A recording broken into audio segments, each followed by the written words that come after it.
So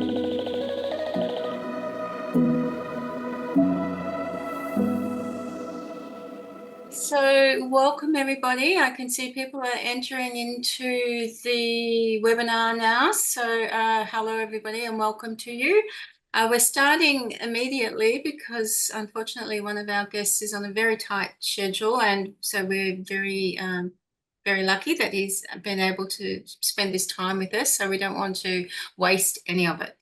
Before we get to that, I am Dr. Glenda Ballantyne. I'm a senior lecturer in sociology at Swinburne University, and I am, along with Linda Ford, a co-convener of the Intercultural Cities Australian National Network, or iGen for short, and I'm going to be chairing today's webinar.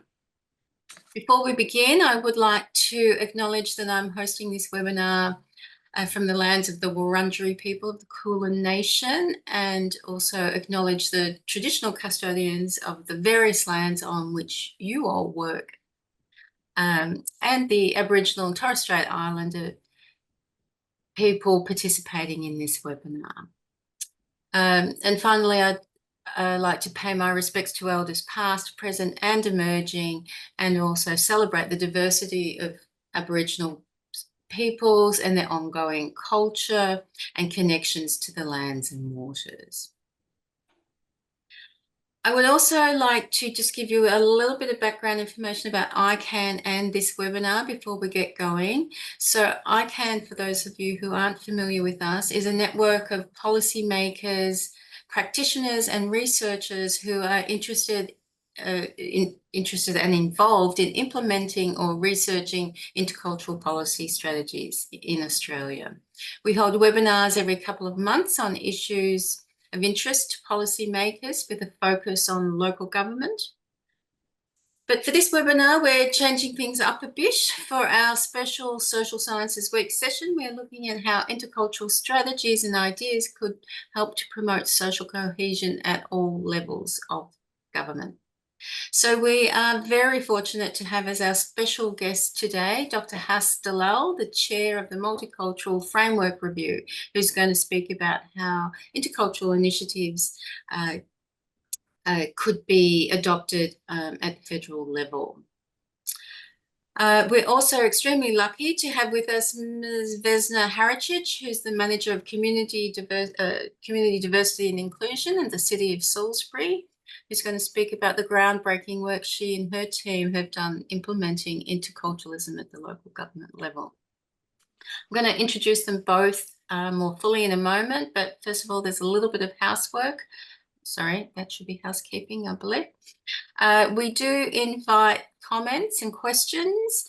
We will have an opportunity for Q&A after each speaker. You can type your questions in the Q&A box, or you can raise your hand and ask your question verbally. And as usual, please do be mindful of time constraints and keep your questions and comments concise. This session is being recorded and it may be published on website and social media outlets of Swinburne and iGen. So if you do not wish to have your voice recorded during that recording, please let me know. And finally, because interculturalism does not have as high a profile in Australia as it does have in some other countries around the world, I want to begin by saying a few words about it, just to give everybody some background for today's conversation. So 3 slides, I'll be as fast as I can. A lot of people are familiar with interculturalism as a principle for promoting dialogue amongst different cultural groups in civil society. But as tensions around the world, and specifically around social cohesion, have been growing, it's also being adopted as a diversity policy approach. The approach that's been most influential around the globe is a city-level model, which originated in urban policy think tanks in the UK, and it's become influential primarily because it was taken up by the Council of Europe and supported through the Council of Europe's capacity building intercultural cities program. It's a program which assists member cities to develop intercultural initiatives. And interestingly, it was initially designed for EU cities, but it's gained a lot of traction around the world. And it's in fact been adopted in the Middle East, in Asia, in Canada, in the Americas, and since 2017 in Australia as well. And we're going to be hearing about some of that experience in the second half of today's webinar. Just want to let you know a little bit about the principles and practices associated with interculturalism. In terms of principles, I think a good way to think about interculturalism is to say building on multiculturalism. So it adopts and accepts the multicultural principles of recognition of cultural difference and preservation of cultural identity and equal opportunities for all. But it adds this idea of a proactive and widely shared effort to promote dialogue and interaction between different cultural groups. Something else that is important in interculturalism is that it also stresses that integration, social cohesion, living together is a matter of being a two-way process, and that involves adaptation from the majority as well as migrant groups or minorities. And in terms of practice, there's just one I want to single out because it is very distinctive. Although it's something that I think is being taken up more broadly. In fact, I think Hass might be going to talk about it in a moment. And that's the idea of a whole of government approach to diversity issues. And that's really important because it puts diversity on the table, so to speak, in all areas of government, all sections, all departments, specifically to avoid siloing or marginalising diversity issues. Okay, and then just one last word of background. As I've mentioned, intercultural policy approaches have been most developed at local government level, and there's some really amazing work being done. But intercultural principles can be applied at any level of government. And in Australia, in fact, the Council of Europe is now encouraging a multi-level government approach. And in Australia, in 2021, South Australia incorporated intercultural principles into its new Multicultural Act and Charter, which is a very major and exciting development and something that we will be exploring in a future webinar. And then finally, the recently released Multicultural Framework Review, commissioned by the Australian Federal Government in 2023, has also incorporated intercultural approaches at a number of points. So on that note, I am going to stop talking and hand over to the first of our two speakers. Dr. Hastelal has over 30 years of experience in multicultural affairs and serves on a number of committees and boards.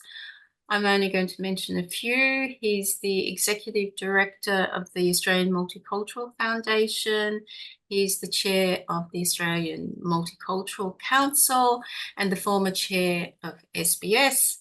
But most importantly for us, he was also the panel chair for the government's Multicultural Framework Review. So I'm going to hand over to you now, Huss. Thank you very much. Thank you, Glenda, for that introduction, and thank you for inviting me to be part of this forum. Firstly, I also wish to acknowledge the traditional owners of the land of which I'm speaking from, which is the Kulin Nation here in Victoria. Today, if I could just briefly give some background, just a very brief background about about the Australian Multicultural Framework Review, which was launched on the 23rd of July 2024. Basically, the review, its purpose was to examine the state of Australia's multicultural society and to recommend changes to laws, which policies and institutional settings that build on the strength of multiculturalism and enable it to respond to contemporary challenges. Really to look at all of our institutional structures and to see if they are actually fit for purpose moving forward to the next 10 years and to develop a blueprint for a multicultural Australia, with the view that we were trying to achieve a whole of government approach, but more importantly, national consistency where states and territories also had a voice in the decision-making process, and to break down some of those silos. As I keep reminding people, people don't live in Canberra, they live in states and territories, and that's where everything happens. And it was really important to ensure that our services did reflect that diversity that Australia is today. So the Multicultural Framework Review is really a generational reform agenda requiring that whole of government and community approach that will position Australia to realise its full potential as a nation made up of many cultures, faiths and lived experiences, and making sure that the first word was given to the First Nations in the report. So the review examines the state of Australia's multicultural society, as I mentioned. It also was conducted in the shadow of growing anti-Semitism, Islamophobia, the failed Voice to Parliament referendum, and racism many communities experienced during the COVID, which were all considered as part of our deliberation. We travelled across Australia and consulted with more than thousands of individuals and over 750 organisations, including community and faith groups, First Nation bodies, local government, businesses, representative services, sports clubs, to just name a few. In addition to the 216 public consultations, we received 796 public submissions, 15% in languages other than English. And the panel also consulted further with First Nation agencies, as well as all state and federal government agencies and providers directly. And we also decided to launch an art competition for children of young people to demonstrate their thoughts and their sense of what Australia is today, just to ensure that all generations were included in the review. So it really sets a new benchmark for government on how to engage with community as a whole. And we did hear strong, united voices from communities wanting to be part of a decision-making process in the co-design and co-production with relevant layers of the government to share responsibility and have a whole, a role in accountability as well. And I think if people are really interested in the full details of the report, that it's all available on the Australian Home Affairs website. So that will give you a full, details of all the recommendations and the processes there. But I guess for the purposes of this consultation or this workshop, in our consultations, we certainly saw some fine examples of interculturalism through lived experience in places like Salisbury, which you'll be hearing from Vesna shortly. Some very excellent practices. Melton, which is a suburb in Victoria, as well as some parts of New South Wales. So it's not just about communities, and this, what we found was, it wasn't just about communities coming together for conversations and sharing cups of tea. It was about how communities came together in institutional settings like local councils and local government to be part of a process of co-design, co-production and decision-making, which was something really important for us when we were making our recommendations in terms of how you work with communities, best practice.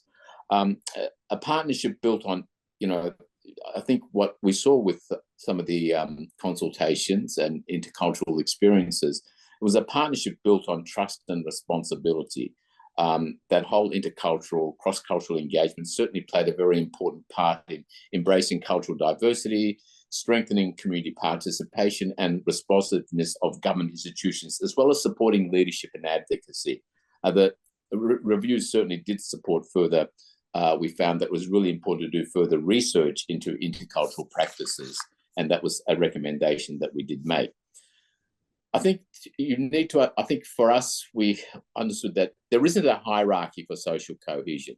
I mean, the review clearly demonstrates the significance of population diversity extends beyond representation. It shows Australia's remarkable evolution into a society that embraces cultural, language diversity, a clear departure from its earlier attempts at racially inclusive society. And And to maintain this progress, you need to adopt institutional settings, innovative policies, and ambitious measures suitable for our current situation.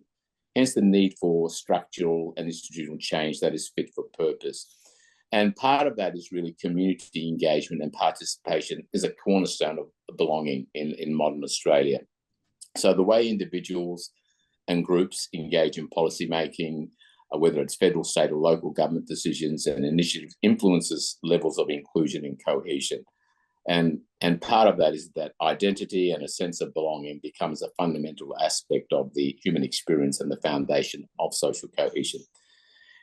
Now, I guess one of the other things we found that, look, it's really from the mid-1990s, the interest in the dynamics of social cohesion grew due to concerns prompted by the impact of globalization, economic change, fears fueled by global conflicts such as war and terror.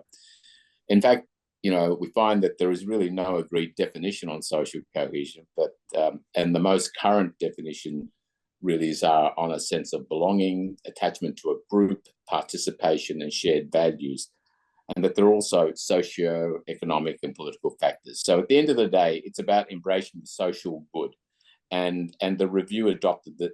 And for us to understand that, we adopted what domains that is set out in the Scanlon Foundation's Mapping Social Cohesion surveys, which we conduct here in Australia, which is based on the sense of belonging, which is your shared values, identification to Australia, and social justice and equity, and they're the sort of domains that we've used. But it's also been said that a successful multicultural society cannot be built on commitment to any ethnic or cultural project or on adherence to one particular set of substantive values. So multicultural society is too diverse for that. So rather, it is more about common belonging among citizens and is built on a commitment to political community and to dialogue, reciprocal respect and recognition, and it entails all of those. And this is where I started to see where interculturalism plays an important role in reinforcing these dimensions, because that's where you see it at the community level. This avoids the situation where people can be fully citizens, but yet still feel that they are outsiders. So increased cultural diversity has led to, I guess, considerable debate on how to best promote intergroup harmony with pluralistic nations. Thus, in principle, these two sort of perspectives are not contradictory, and found, there's relatively strong positive associations between the endorsement of interculturalism and multiculturalism, is the way I see it.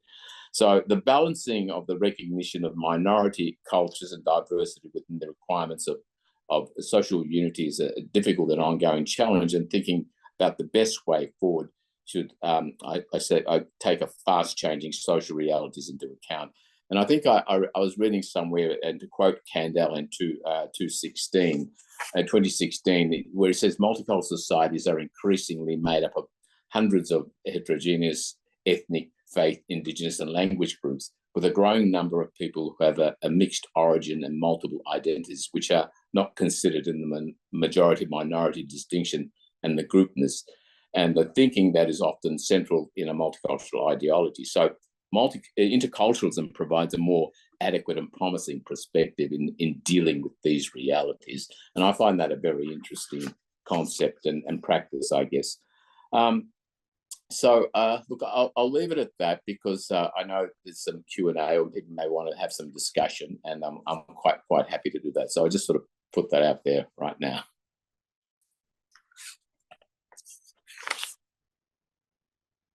Thank you very much, Hans. So I'm very interested to hear you talking about interculturalism's role in creating a sense of belonging, because I'm with you on that social belonging, sense of belonging being extremely important for any successful multicultural society. And as you say, it's increasingly seen as an indicator of social cohesion.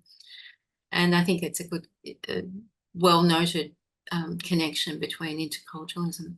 So we now have quite a bit of time for some questions. So that's very Good. So if you have a question, can you please either put it in the Q&A or in the chat? Or sorry, if you want to raise your hand, I can give you the microphone. As the questions are sort of coming across, I mean, I think some of the things that we did here, and in terms of the need, community voices, which really fits very nicely in the way you engage with inter-communities, and in order to achieve these dialogues and these practices need to take place, because people were talking about we all should be able to enjoy the basic rights of freedom from discrimination on the basis of race, ethnicity, religion, culture, and gender. Well, you're only going to do that if you get to know each other much better. All should enjoy equal life chances and have equitable access to and equitable share of resources which governments manage on behalf of the community. And that's about a partnership between government and all communities who engage. All should have the opportunity to fully participate in society in the decisions which directly affect them. All should be able to develop and make use of their potential for the country's economic and social benefit. And that is part of understanding the diaspora of communities and the economic benefits of all communities. And all should have the opportunity to acquire and develop proficiency around language, which English language in this case, in order to communicate, but also languages other than English to develop that cross-cultural understanding. And all should, if they choose, be able to develop and share their cultural heritage. And most importantly, institutions should acknowledge and reflect and respond to the cultural diversity of the community, of all communities. And I think, and these can only be achieved if there is that strength and interdialogue between communities. It's not a them and us, it's an all of us. And I think that's what we need to remember. How do we get the best out of all of us? So I certainly don't want to hog all of the space, but I have some more questions. But Go. hang on, here's a message. You might have one. Okay, here's one from Cherie from Ballarat, which is an intercultural. Oh no, well, Ballarat is an intercultural city, but this is she's from CMI. I used to chair CMYI. Oh, okay. They're there all flooding. That's the youth agency. Yes. Yeah. So Shiri asks, we often use the term inclusion. I'm curious to know how this sits with you. I know that many people see this as one group inviting another to join in their way of doing things, i.e. not necessarily two-way. Thoughts? This relates to all of us. Yeah. Okay.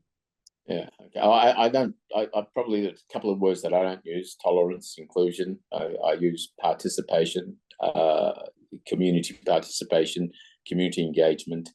They're the sorts of, I guess, language that I use when I talk about these issues. Try and talk in context more than just labels. We talk about today, as I said earlier, social cohesion, and we can't even come up with an agreed definition, but we can certainly come up with an agreed context when we talk about it. And I think that's really important. I think the lexicon we use to talk about who we are and what we are is really important, and to be more explicit about how we talk about these things. One interesting thing, I know CMY is a youth organisation, but one of the things we did find, and in fact it was in Adelaide, we find young people were developing a new hybrid culture, a culture that was about identity, but what they found, what they had in common first, and then were able to share their culture, heritage, and religion in a more safer space. So the commonness was, the common thing, the fact that we're Australians first and that they lived in Australia. That was their common element. That brought them together. And then once they agreed on that, they were able to share all other values, which became an approach that created a safe space for young people to talk openly. And you didn't have to talk about inclusivity because it just happened. you didn't need to use the language, it was the practice. And I think that's sometimes we tend to hinge on labels and words, thinking that they are going to solve the problem rather than the practice. And that's where interculturalism becomes really important, because it's about the practice. And possibly just to throw something else in there, it maybe also does reorient the words, the words as well. So yes, very important. So Helen Rod is asking, how are the concepts of social capital integrated with interculturalism? Oh, that's a good one. That's for you guys to answer, not me. Okay. Very good, Helen. We'll take that one on notice. Certainly you could be. It's an important question, social capital and culturalism. That's true. Yeah. Obviously really connected with social cohesion. Yeah. Well, and that's why it's important to understand when we talk about social cohesion, what are we talking about here in terms of, is it the definitions or the practice? And if we can agree on at least those principal domains of social cohesion, which is around that sense of belonging, around that participation, about the feeling that people are part of a community, and that element of respect and understanding, then I think it's really more about that. It will then help develop a much more healthy form of social capital and social engagement. I mean, you need to try and break down those barriers, those fears of the unknown, and once you can do that, I think, and that only happens through engagement. I mean, and we see that time and time again through crisis points, and when there are disagreements, or when communities are experiencing certain challenges. The only way we can do that is really to try and break down those barriers that prevent us from engaging. But also, I mean, let's be honest, one of the greatest challenges for any multicultural society is the burden of history people bring with them to a new country. And sort of that vicious circle of sometimes of hate and discrimination between communities. How do you actually break that cycle of hate for a new generation? And it can only happen through dialogue and engagement. And interculturalism presents an absolutely great platform to face truth-telling. So yes, couldn't agree more with that as well. That's an excellent point. We have quite a few questions coming in now. So Julak, I've access. Yeah. Yeah. Where's that? Hello. Yes, Julak. I'm Mona from Central Australia, Multicultural Community Services, Central Australia. Thank you, Dr. Dalal, for this presentation about interculturalism. Very interesting. Just wanted to ask, when you're talking about participation, which is great sort of terminology rather than having a word inclusion, when we are talking about participation, sometimes it's the barrier of breaking the circle of the particular culture and the group and society, and it is at times pretty hard to break that circle of particular cultural groups and particular faith group or particular community group, and that's where sometimes the barrier, we can see that. Here in Central Australia, what we do is we promote young people, like for instance, young people's sports club. And just giving you one example, the Nepalese community has established a very informal club of playing soccer, playing crickets, and playing some other games. And then slowly they open up this club to everyone, all young people, to come and join as a member of that particular club. And that has got the visible, we can see visibly that the number of like 16, 17 different groups people, and young people generally come to this club and then play, and then after that they socialize and all that. I guess that kind of thing, we are just finding some niche, some areas. What do you see? What could be the ways we see the increased participation among these intercultural groups? Look, thank you, Yulek, and I think you probably answered the question in a way. We also found during this review, as we travelled around Australia, arts and sports and social engagement was probably one of the most influential factors of bringing people together and breaking down misunderstanding and creating a sense of, I guess, respect. But also, I think with young people, it developed a sense of camaraderie. And engagement and wanting to, it developed a sense of sort of working as a team, working together. There was a common goal, and that was the sports. But that sports broke down so many other barriers because they had to ultimately engage and interact. And I think that really works really well for young people. Arts is another one we find. It was incredible when we did this competition for young people, and we asked them to design, because what we wanted was, I wanted the report to really reflect not just a boring report, but as people download the report, you'll see artwork on the report. And that artwork is from 4-year-olds to 12-year-olds, giving you a reflection of what Australia is today. And you know what? One of the most interesting thing is a lot of them virtually had, there was a lot in common in terms of the values and the way they saw Australia, and the lens and the optics that young people see Australia. And that is because I think, today we do encourage where young people can come together through the arts, through sports, through schools. And there is a much more, a real appetite for people to learn from each other. And I think this is where interculturalism plays such an important part, because it creates those environments at the local level. We can talk about policy, we can talk about government policy, we can talk about, government policy must reflect this, must do that, but it's the practice. Government policy is useless if it's not happening in practice at the grassroots level. And I think that's where the practice is, and that's where policy is informed from that practice. So supporting sports, the arts, is breaking a new dimension, is breaking new ways of breaking those barriers of discrimination and misunderstanding. A lot of it's ignorance, and a lot of it's fear. And I think, these sorts of activities go a long way to do that. We must invest in our new generation of young people.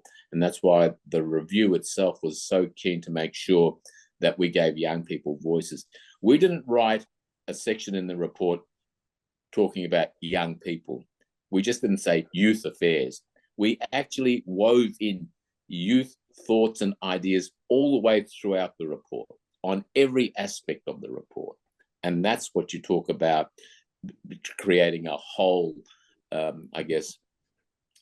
wholesome approach to diversity in itself, making sure that, and I don't like using the word inclusive, but making sure that you're part of that journey all the way through. Thank you. Sundram, your hand was up next. I know Sundram from Ballarat. Yes, thanks, Hans. No, that was a fantastic, introduction, and certainly, it sets the foundation for our future harmony in our country. That's the word, harmony. I like that, Sundram, harmony. Thank you. And I like the term that he used, common belonging. I think it's a word I think we should aim for. What is our common belonging? And what would be some of our criteria that we should uphold to foster this common belonging? And once again, at what degree level of we should, aim for to sustain this common belonging? And as you know, when someone says, I'm an Indian, I'm an Italian, that definition can go back to years, from now, or maybe a recent definition. So that keeps changing, and that throws a little bit of challenge in our common belonging. Yeah, like your opinion on that. Yeah. Look, thanks, Shidram. I think that is a valuable comment and an important one. But I go back to, I don't know. I've seen so many things in my life, and for me, when I see young people, and I'm a grandfather now, and I see other grandparents and family friends and with their young children, and sometimes you go and pick up your grandchild from the school and all the rest of it, and your own son and your own children, and you know what? They don't see color. They don't see. They see human beings. They see other kids. Correct. And for me, that's that common belonging. That's what they find. They find humanity is their commonness, right? And I think that's what gives me hope when I see that. I'll never forget. Several years ago, I was standing at a traffic light, and there was this man holding this 5-year-old's hand, obviously his daughter, and some woman. She was a woman driving a car and happened to be Asian, and she made a mistake. The man actually swore and said, "Look at this Asian woman. They don't even know how they come to this country. They don't know how to drive." I mean, and he swore. And the young girl tagged on his hand and said, "Dad, that's not a nice thing to say." It was a 5-year-old saying that. He was being racist, and she picked that up. But she corrected him. He felt so. I looked at him, and he felt so embarrassed that a 5-year-old picked her up. For me, that's hope. So what are we doing in our education system? What are we doing in schools where we're creating this level of acceptance, respect, and understanding? That, for me, is that common belonging, because people see themselves, they see humanity. And I think that's what we've got to invest in, Sundram. Thank you. Thank you, Sundram. We have, I'm not sure how you're going for time, Huss, but we have several more questions. If we can't get to them all, we might send them to you later on. Yeah, absolutely. And I'm happy to join a future session. Okay, that'd be great. Yeah. Do you think you have time for one more? Yeah, go ahead. So this is... I won't answer it, but anyway, go ahead. Okay. This one is from Tess. Do you have any... We've got a lot of questions here, and they're all really interesting. Do you have any suggestions on how we can promote institutional reflection? I've found some workplaces have champions to promote participation, but it needs to come from all levels. Question mark. Yes, look, I think that's something that we also found within our review. It's around creating champions at all levels. It's about providing people opportunities to be in those positions where they can be champions and advocates, and I think that's institutional reform. Just in the workplace, it's so important that we ensure that people's skills and talents are recognized, whether it's in advocacy or whether it's in being a champion or providing a particular skill set, to be able to progress, because we learn from each other. We understand the value of what people can bring to a workplace or to a social environment. And I think it's really about, and therefore there needs to be cultural shifts in institutions in order to achieve that.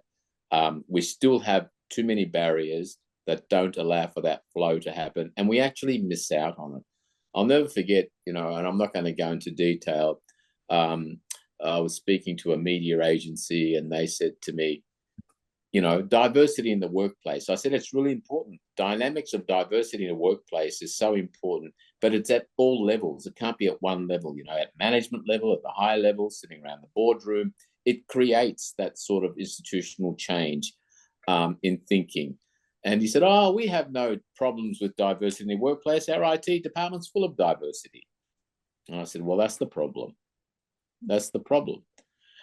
So I think, if you want to achieve that sort of change, that institutional change for champions, we need to make sure the barriers are no longer there, and there are, people are able to to move up the ladder in so many ways. And then you do develop champions, voices, strong champions. And we see that when they have the opportunity. All right, Haz, I think we're going to have to get you back because we're running out of time and there's more and more questions and comments coming. So it's great. Sure, Vesna will have a lot to answer on these. So she's got the answers. She's the practice. There is one specific question about accessing funding. So we can probably circulate details. Well, I can quickly say, look, what is the question about funding? How do we get it?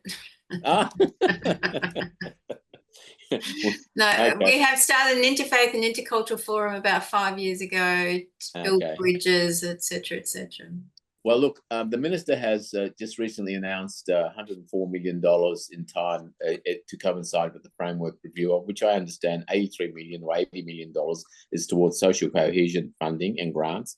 So I think keep an eye out open for that. And I think that's really important because I think this is where a lot of these sorts of activities really would fit nicely into, you know, promoting and developing cohesive societies at the grassroots level.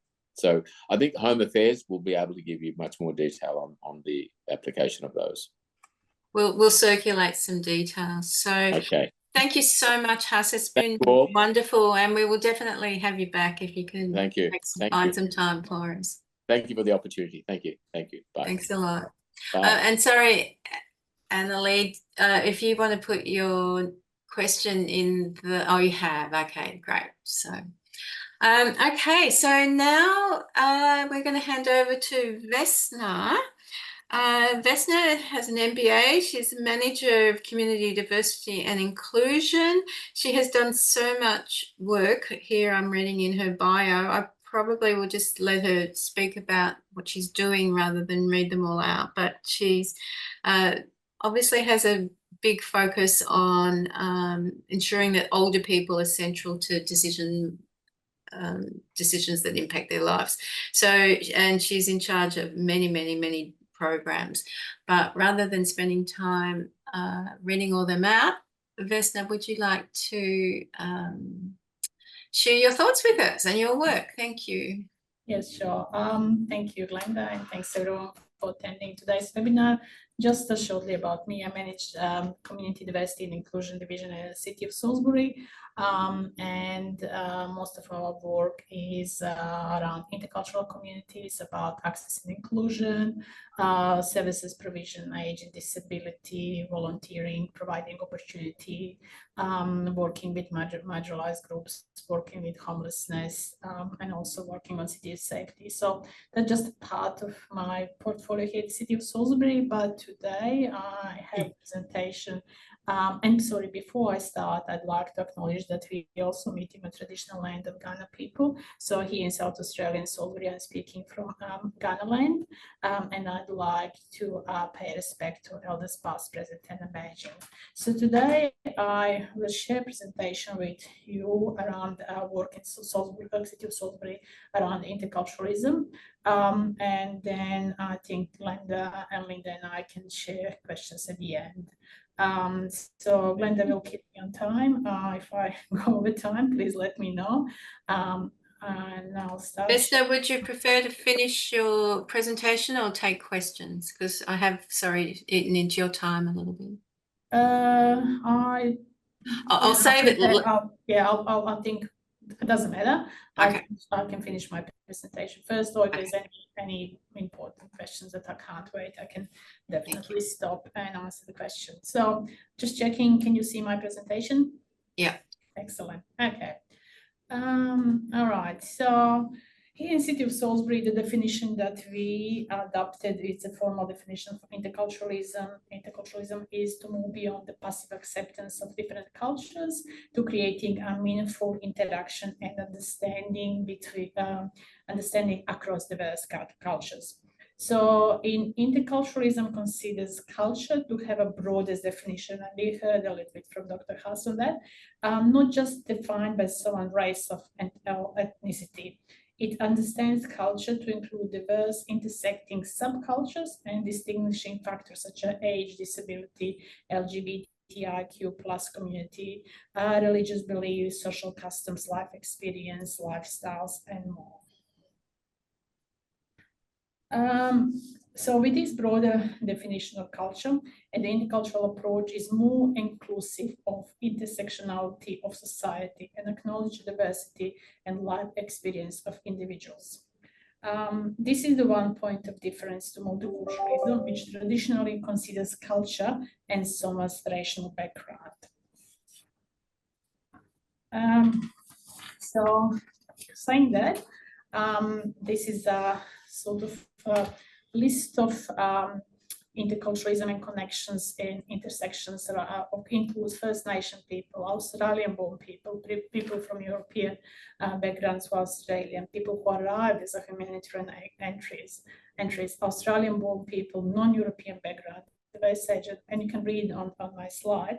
What I want to share with you is how this probably sort of relates. I can share first of all from my own experience, because if I was going to, when I came to Australia, of course, it identified a person from multicultural background, but then question is, what is my background? I was born in Bosnia Sarajevo. My father is Croatian, my mother was Serbian, so I really couldn't decide what is actually where. If I'm going to be placed in a certain box, where do I belong? Similarly, many similar people that actually not defined by one definition, and there's multicultural people from different cultural background that are people with disabilities or LGBTQ+. So Linda recently shared with me when she met a young woman who was one parent was born in Pakistan, one in India, and she was born in UK and arrived in Australia as a 1 year old. So when people ask her what's her background, it's very difficult to say, because obviously it's a many dimension to the one person. So interculturalism, obviously, for all the lists that you can see people on my slide, and also people similar, like having different backgrounds, fits much better. This is a very busy slide. I hope you can read it, but it is about basically multi with prefix multi, which means a lot of cultures without inherited expectation of relationship between each other, while the prefix intercultural, it's creating a meaningful relationship within and between, for example, interfaith, intermarriage, international. So this slide that showed a lot of different, when we talk about multiculturalism, yes, there is a relationship between, of course, people with disability or ethnic communities, but this also may have unintended consequences of keeping people apart from new networks and opportunities, or in most occasions can be used as a political wedge. For populist topic and politicians, no explicit policy imperative to create understanding in the relationship between and within and between different groups, and generally seen by council as a limited, as a one small number of people located in community, and it's always seen as a job of community development department or a special consultant when we talk about working with multiculturalism. While with interculturalism, it's said within and between. So, and very important to stress that interculturalism does not exist without a multicultural society, and it's been built on foundation of multiculturalism. It is intersectional, respect differences and see commonality between people, acts at every opportunity to bring together people, and also reduce risk of diversity policies, as people are more likely to know and trust each other. So from our experience, when we started developing intercultural strategic plan here at City of Salisbury, because it is about all of us, it's about Australian people born in Australia, new arrivals, it's about First Nation people. It's actually been seen as everyone's role. It's not just that does not only exist within community development or we need special consultant. It is about how we all work with our communities and how we all work with each other. And also, it's very important to mention it's not a mindset that does not require extra resources, because usually when we talk about multiculturalism, people will always wait for special funding because it's about special group of people, while in interculturalism, it's actually about all of us. So benefits of interculturalism. Concept of interculturalism was originated, as we heard, in Europe, and since then it's been adopted in about more than 150 cities and countries around the world, including Australia, New Zealand, and Japan. It is included in national constitution across Latin America, Ecuador, Brazil, and through Europe. As globalization increases migration around the world, there was a need for intercultural approach to address the limitation that multiculturalism has on interaction and understanding between cultures. With more and more cultural groups living in the cities around the world, to create a genuine sense of inclusion and embrace this diversity, education and understanding on diversity is essential. With interculturalism's approach of facilitating interaction and meaningful exchange between and amongst diverse cultural groups, including those of receiving countries and different migrant diaspora, there is a greater chance of fostering an understanding and acceptance of diverse cultural groups, while also preserving the heritage of each culture. This has been increasingly important as a next step to multiculturalism, as we have understood the prevalence of racism to increase when there's a lack of understanding and knowledge of diversity. Interculturalism seeks to challenge the segregation and passive acceptance of different culture to proactively approach to genuine inclusion. City of Europe research showed that interculturalism actively combats prejudice and discrimination systemically. For example, through city adapting its governance structure, through having a policies and action that encourage mixing and interaction between different cultural groups, a sense of greater trust and social cohesion can be achieved, which leads to reduction of conflict, violence, and quality of life. Not only does interculturalism approach facilitate the interaction like this across cultural groups, but also across the section of society which diversity such as gender, sexual identity, age, social economic status, life experience, and faith. So, interculturalism in City of Salisbury. A City of Salisbury is, for those of you not from South Australia, is a local government approximately about 20 kilometers north of Adelaide city centre. Historically, Salisbury's population was shaped by UK migrants, but over the last 15 years, we've seen cultural diversity increasing rapidly.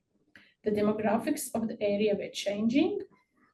There was general sense of curiosity and eagerness to connect with new migrants who were moving to Salisbury.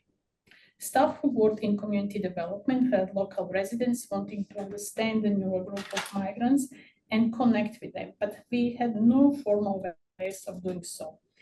This was leading to some community members feeling a sense of isolation and segregation, despite the population being very multicultural. We often heard from people, they wanted to meet with people from different cultures, they wanted to know about First Nation cultures, but we didn't have really any formal or informal ways to facilitate that.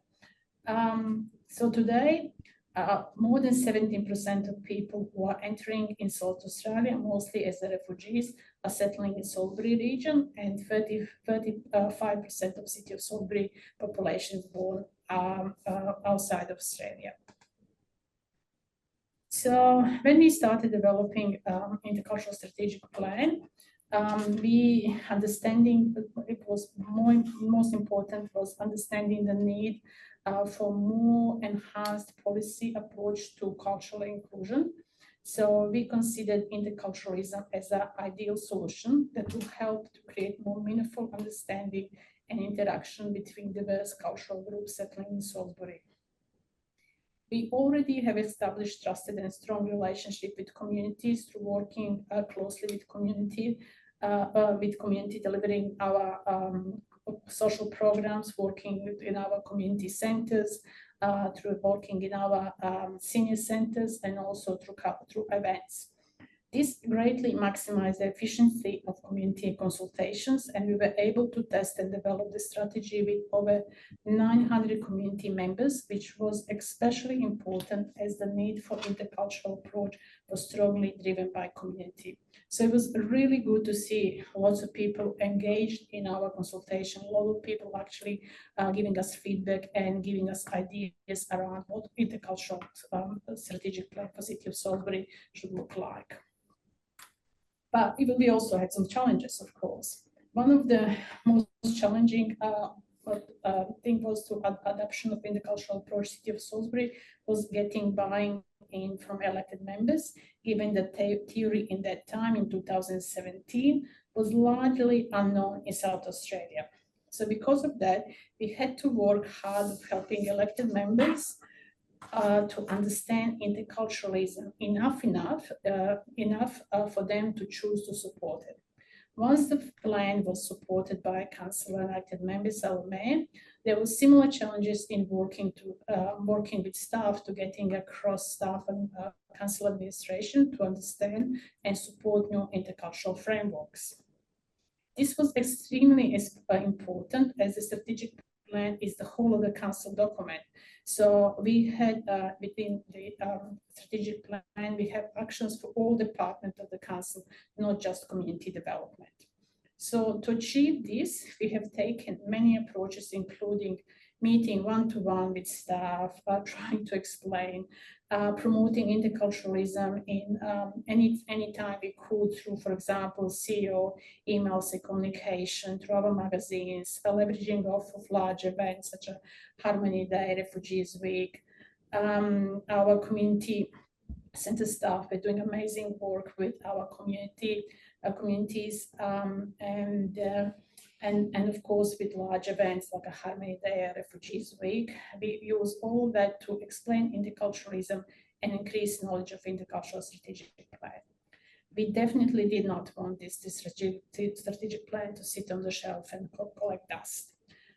City of Salisbury elected members were luckily extremely supportive of this initiative, and also that makes our life much easier.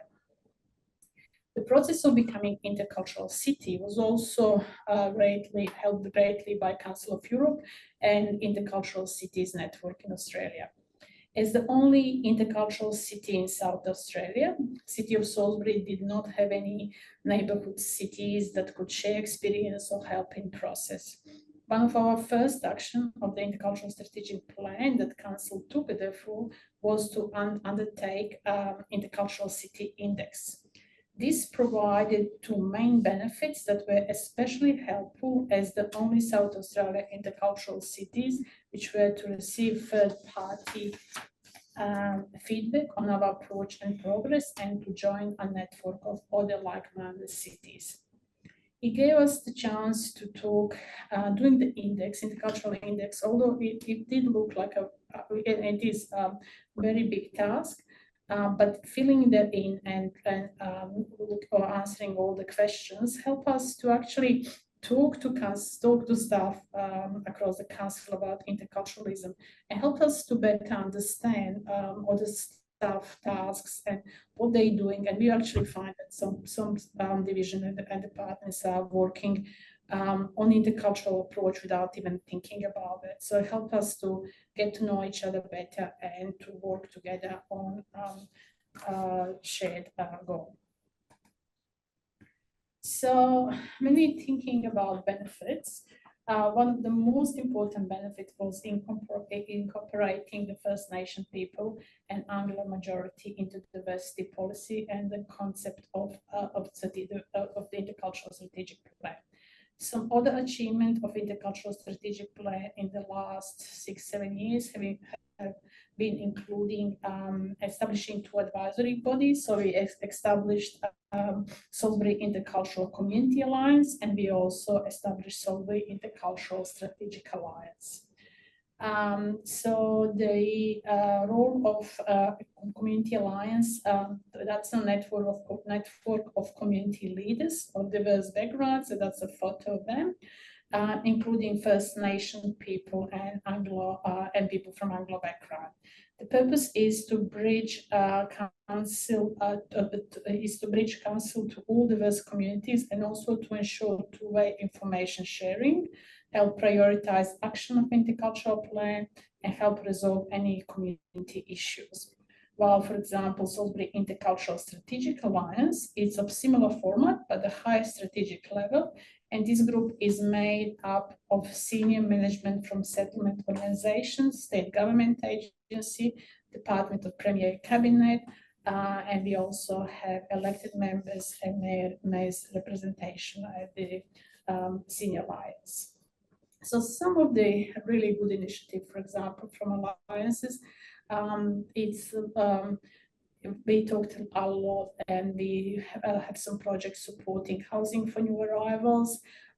We also have committed work plan around employment for new arrivals, and participation in community life, participation in sport, and programs and services. So those groups improved Council's ability to implement the intercultural strategic plan, and have also helped the concept of interculturalism to be embraced in settling outside of local government. Anecdotally, in South Australia, we have also seen some emergence, mentioning of intercultural languages and approaches replacing multiculturalism in South Australia, such as some multicultural arts centers and settlement organizations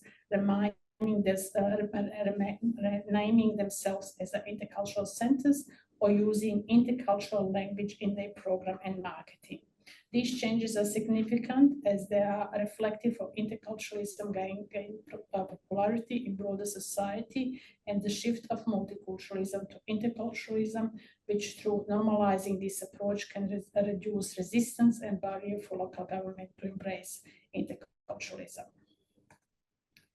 What a positive experience of interculturalism the Council had was through implementation strategy, include hosting the Interfaith Blessing of Salisbury Community Hub, which is Council's main administration, library and hub building, and it opened in 2019.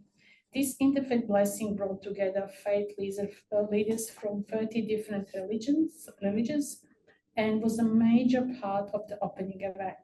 The offering from this Interfaith Blessing are now displayed in exhibition cabinets inside the building as a reminder of the blessing, and to symbolize that people of all faith belong and are welcome into the building and city of Salisbury. One of the most important elements of City of Salisbury intercultural strategy and practices is focusing on bringing people together that are born overseas, with people from Australia, especially Anglo background. Most importantly, there are many examples of Salisbury creating direct link with First Nations community, Anglo and migrant community. Often multicultural strategies are seen as being about others, about Aboriginal and others, and Aboriginal community in the past said that they are not part of the multicultural Australia, as they have their own place as a First Nation, and the third generation of Australian-born people often see a multicultural strategy as not included in it. That's they also see that as a written for migrant. As an intercultural strategy, we were very conscious that we create spaces, not divisions, and for everyone to be included, to see themselves as included, and for people creating and implementing strategy to be expected to work in a manner that brings people together, not divided. So we have seen increase in our cultural events. For example, our Harmony Week event has grown from small community event that about just 100 people, now to one of the key signature events for City of Salisbury, with about 800,000 people across 35 different nationalities celebrating and singing, coming together, dancing, sharing lunch, and celebrating interculturalism. This is reflective of Council supporting and recognizing the importance of interculturalism And now the event now includes Intercultural Parade, which hundreds of Salisbury's population parade around the main building in traditional dress. I have opportunity to get on stage and celebrate diversity and meetings celebrating this event with people from different cultures. 3 or 4 years ago, Salisbury, one of the community center, City of Salisbury, Morella Community Center, also launched the Intercultural Kitchen, which is an outdoor kitchen with 5 different cultural styles of barbecue in a beautiful garden setting attached to community center. This facility enables cultural safe cooking appliances for 5 different cultural groups that easily enable dietary, religious, and cultural requirement to be respected. So a kitchen can be used for up to 5 different cultures at the same time, sharing a food or recipes in a formal way. So when we had a consultation, when Dr. Haas came to Salisbury to do consultation about multicultural framework, Morella House welcomed him, and we had people from many different cultures cooking in the same space and being very proud and showcasing their food and sharing with others. We also have been very grateful to win some significant awards around our work in multiculturalism. So just to mention a few, we won Local Government Professional Excellence in Diversity and Inclusion Award, Federal Award, Cohesive Community Award, Planning Institute of Australia, and also recently Urban Institute of Australia Award on our strategic planning. So it's a lot of work went in this area, definitely, and it's been probably, how I say, my most exciting, and I really enjoy doing this work. But there's also a lot of work to be done to fully adoption of interculturalism in local governments in Salisbury, but across South Australia as well. And we think this is the best can be done by seminars like this, webinars like this, live promotion, talking about cross-cultural communication, and also collaboration and sharing our successes. So I'll share my contact details. I do have a short video to show you, but that staff had made because as well as working with diversity in the community, we work internally as well. But I'm not sure if I have time for that, Glenda. Do I have time to show the short video? Apologies, Vesna. No, we're already. It's already right. 4:37, and unfortunately, we still have 64 people here, which is pretty amazing. But yeah, people are having to leave now. So that's. I'll just share my contact details on the last slide. Happy to answer any questions. But also, if you would like anything more about our journey or our way of how we work in Salisbury and still how we are overcoming the difficulties. So I shared my contact details. You can send me an email or give me a ring. I'll be more than happy to answer any questions. Yes, so we can keep going. Unfortunately, obviously, some people have to leave, but if people have any questions for Vesna, please either put them in the Q&A or put your hand up. I'm sure there's been a lot of comments, Vesna, so people are very interested in what you're saying. And apologies to everybody for running over time. We will revisit Salisbury and Vesna's work at a later webinar as well. But does anybody have any questions at the moment? So a lot of people going to other meetings. So. Yeah. Sorry, I didn't realize we actually went over time. No, it's you were a bit squeezed for time. So most people I think have to move on. A lot of thank yous. Oh, hang on, Annalie. Yes, Annalie. Okay, yes, please, Annalie.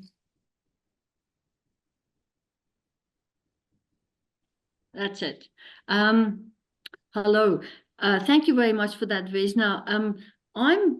I'm sort of just wondering, what is your strategy for involving more people? Because I often do work in Elizabeth, and I find that a lot of people that could be interested are so time poor because of the type of work that they have to do, or how families have to stand in for each other to oblige with contractual work.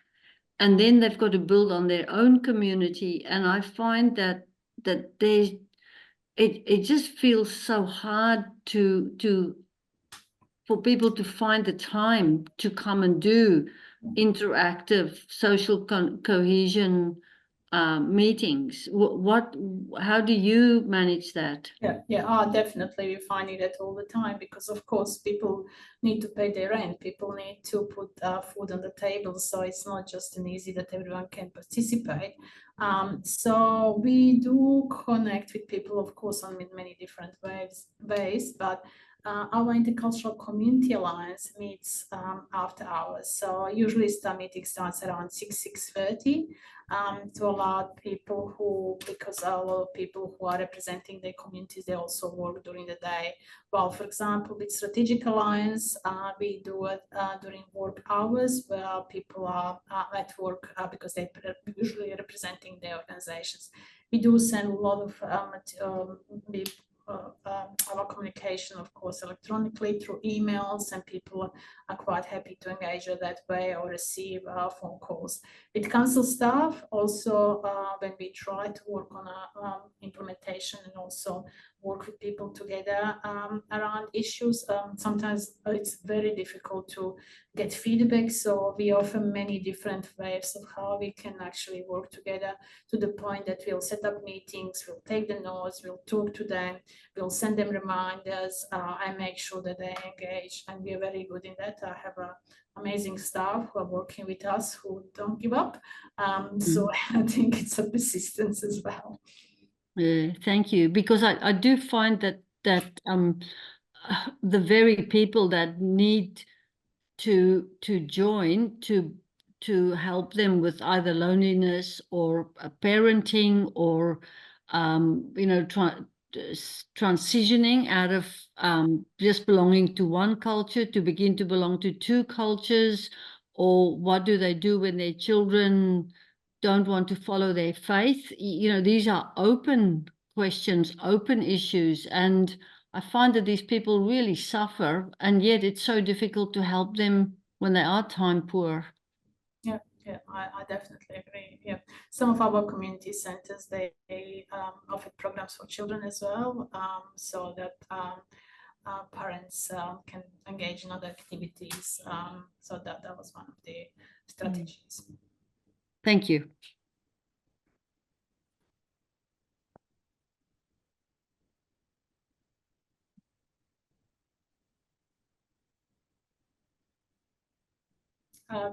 Glenda, you're unmuted. Thank you, Vesna. I was just thanking Annalie for the question and you for your presentation. That was fantastic, and many people have said so in the chat. I think at this point where people are starting to leave, although it's quite astonishing. We still have 40 people left and we're 15 minutes overdue. So that's tribute to you, Vesna, and your work and how interesting the presentation was. So unless anyone wants to, actually, we have another question. So would you like to ask a question? I'm afraid I can't read whatever language, Japanese, Chinese, no? I don't think any of those. So the person with the hand raised, I have allowed you to speak if you would like to.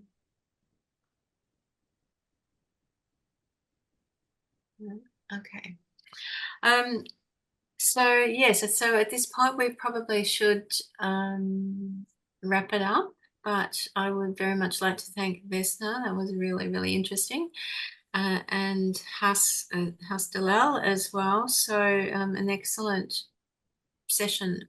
And if so those of you who aren't familiar with us, we will keep you on the mailing list and let you know about our upcoming webinars. And it's been great from our point of view to have so much interest shown. And I think interculturalism is an idea whose time has come. So I think the turn up today represents that. So we will look forward to extending the conversation into the future. So thank you, everybody, and hope to see you again soon. Okay.